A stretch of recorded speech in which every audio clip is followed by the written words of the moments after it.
आता मोदीजींच्या वाऱ्या महाराष्ट्रामध्ये वाढल्यात. दर 5-10 दिवसांनी मोदी येत आहेत. कधी काळाराम मंदिरात, कधी सोलापूरमध्ये, कधी इकडे. आता म्हणतात मला वाटतं पोहरा देवीला येणार आहेत. या बघून घ्या, एकदा फिरून घ्या महाराष्ट्र कसा आहे बघून घ्या. कारण महाराष्ट्रच तुम्हाला धडा शिकवणार आहे. बघून घ्या महाराष्ट्र. पण मोदीजी ज्या वेळेला महाराष्ट्र संकटात होता ना, टोकते वादळ आलं होतं, निसर्ग चक्रीवादळ आलं होतं. कशाला इकडे माझा ग्रामीण भागात आलेला शेतकरी येतो, अवकाळी पाऊस त्याच्यावरती पडला, गारपीट झाली, तेव्हा मोदीजी आले.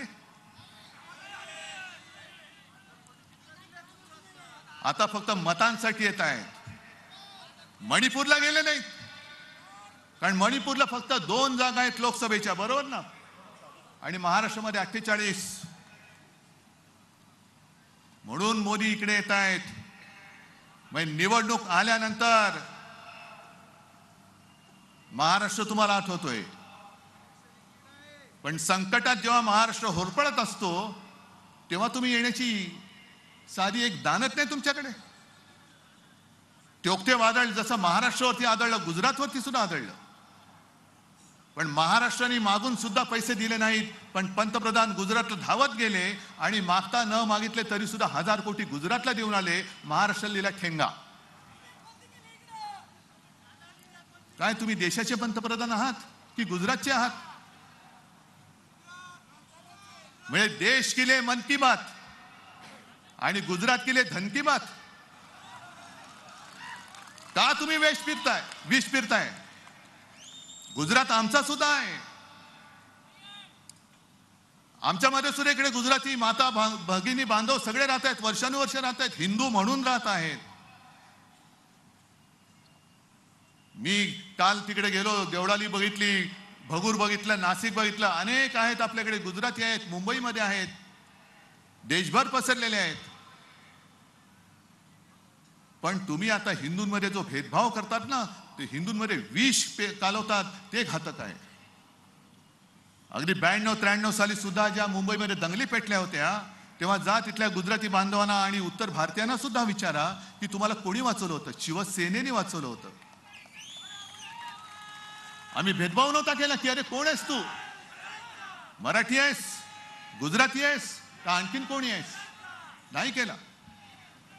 कोरोनामध्ये सुद्धा जेव्हा मी मुख्यमंत्री होतो, संपूर्ण महाराष्ट्र माझं कुटुंब आहेच, मी कुटुंबवत्सल आहेच.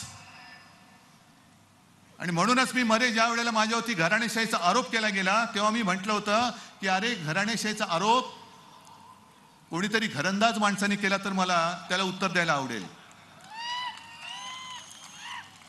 पण घरदार सोडून माझ्या घराणेशाहीवरती आरोप करणार असेल तर ही माझी घराणेशाही, हे माझं घराणं आहे, महाराष्ट्र माझं कुटुंब आहे. त्याच्यामध्ये गुजराती सुद्धा आहेत, मराठी तर आहेतच, माझ्या हक्काचे आहेत.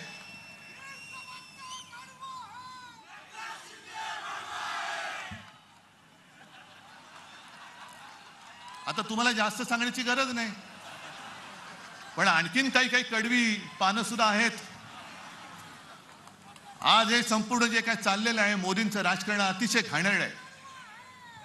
तुम्ही देश, जरा थांबत, तुम्ही देश आणि गुजरातमध्ये एक भिंत उभी करतात.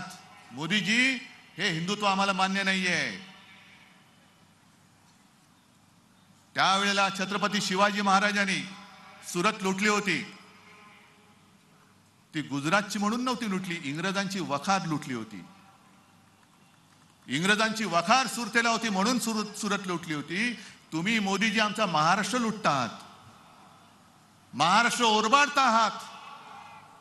गुजरात तुम्ही समृद्ध करा, आम्हाला आनंद होईल, पण जे माझ्या महाराष्ट्राच्या हक्काचं वैभव आहे ते तुम्ही ओरबाडता आहात, हे आम्ही ओरबाडू देणार नाही. त्याच्यासाठी आज आम्ही तुमच्या समोर लढायला उभे आहोत.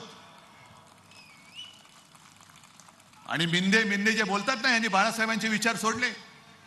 अरे मिंद्या, तुझ्या समोर महाराष्ट्र ओरबाडला जातोय आणि तू शेपूट हलवत दिल्लीची चाकरी करतोयस.